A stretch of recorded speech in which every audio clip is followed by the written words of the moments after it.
Hello and welcome to Mad About Film. Today I'm going to review The Lost City of Z, not The Lost City of Z, because basically that sounds a bit weird and that's British, and basically The Lost City of Z, which is the American version of saying Lost City of Z. So basically I'm reviewing The Lost City of Z. Let's take a look at the trailer.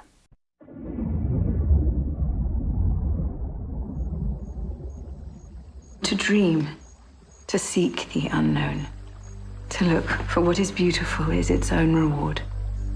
A man's reach should exceed his grasp. Or what's a heaven for? You are the explorer? Give me a hand. I wish to find a lost city. What you seek is far greater than you ever imagined. It is your destiny. I'll not know you when you return. I know this is a sacrifice for all of us. The environment's brutally difficult. The journey may well mean your life, but you could reclaim your family name. Ain't nobody comes back from up there. But we have never let fear determine our future. What did you hope to achieve out here? If we may find a hidden civilization where one was considered impossible to exist, we may well write a whole new chapter in history. I call it Z. It is there, and we must find it.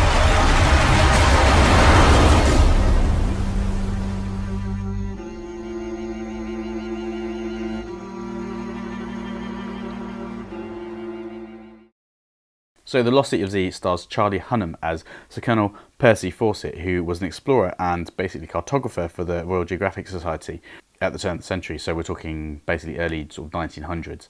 It also stars Robert Pattinson as Henry Costin, it stars Sienna Miller as Nina Fawcett, and it also stars Tom Holland, the new Spider-Man, as Jack Fawcett.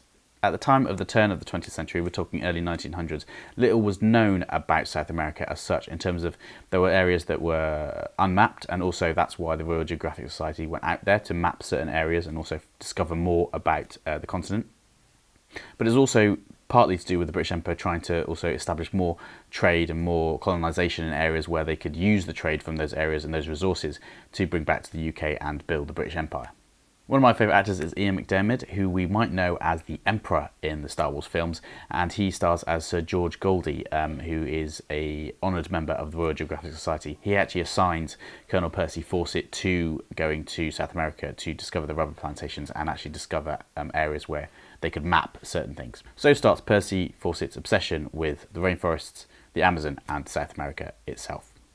Whilst on his first expedition to South America, he discovers some crockery or some pottery that's in an undiscovered area or region of Bolivia. He believes that he's uncovered some kind of ancient civilization, which is likely because he's told that no one's ever really been to this particular area of the world before.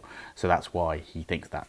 On this journey as well, on his first expedition, he encounters Robert Pattinson as Henry Costin, which I think is quite an interesting moment as well in the film, because it comes across as just, you know, he just meets someone on the boat who seems to be chasing him, but again, the suspense isn't quite there.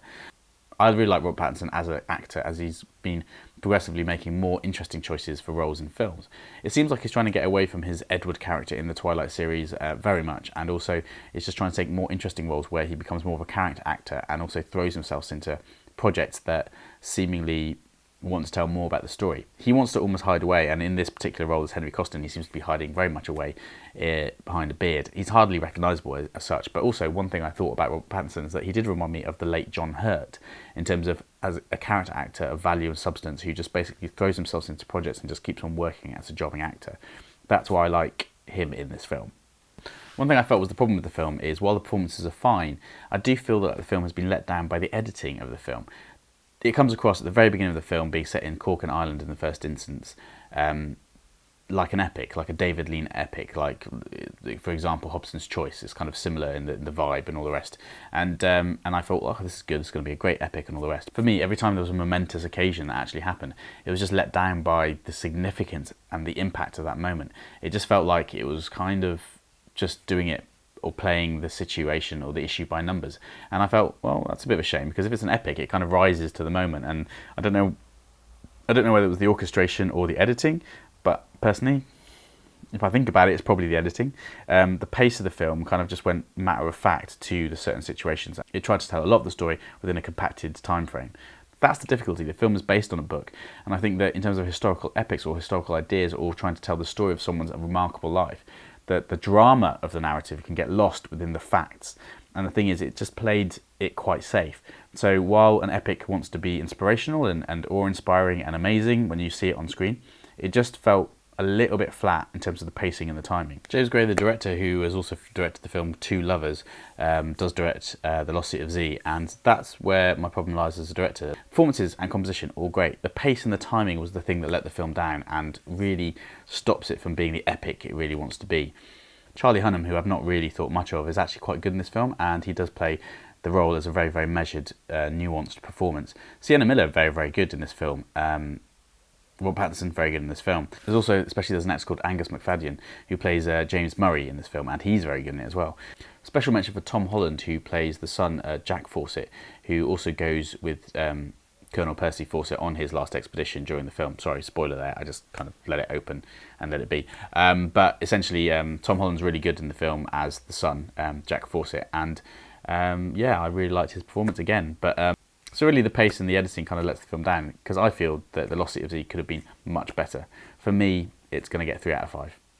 Thanks very much for watching. If you'd like to see another review here, please like, subscribe, share. It's really important to me that I get some comments so I can talk to you and all the rest, and also talk to the community. I would love to hear from you all.